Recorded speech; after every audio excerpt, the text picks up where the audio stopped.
Listen to this story found in Matthew chapter 8, verse 28.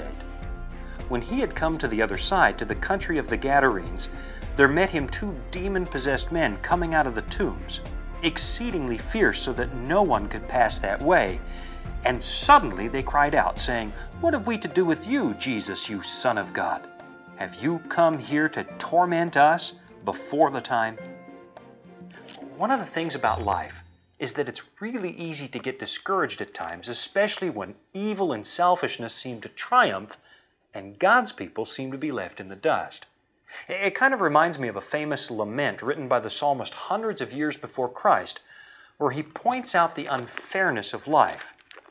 "Behold," he writes in Psalm 73, "these are the ungodly, who always are at ease. They increase in riches. Surely I have cleansed my heart in vain." It's just not fair, right? And there are days when you feel like complaining a little because the good life seems to be getting you nowhere.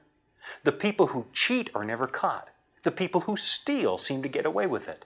The ones who step on others to get to the top still make it to the top. And everything in your being cries out for justice. There are just a couple of problems with that approach to life, though. First of all, it's going to give you an ulcer if you constantly give in to it. Life on a sinful planet is just plain tough.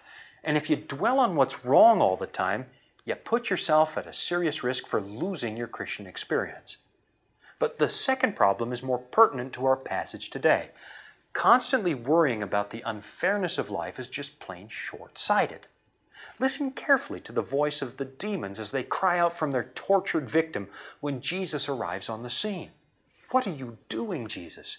Have you come to torment us before the time?" Now, I hope you caught that. Demons are perfectly aware that their time is coming. In spite of their drunken, self-centered quest to capture the kingdom, something in their innermost being still knows it's not going to last forever. Demons know that God has chosen a closing date for the problem of sin and suffering, and the game is going to be over. The book of Revelation chapter 12 tells us that Satan himself knows his time is short. So here's the question for today.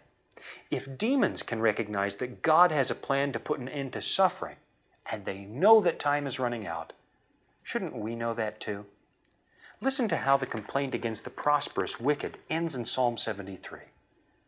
"When I thought how to understand this, it was too painful for me, until I went into the sanctuary of God. Then I understood their end." Let me encourage you. When you face life's toughest problems and most glaring injustices, keep the end in mind. God really does have a plan, and it's a plan that makes demons tremble. And knowing God has a plan will prove to be a better way to live.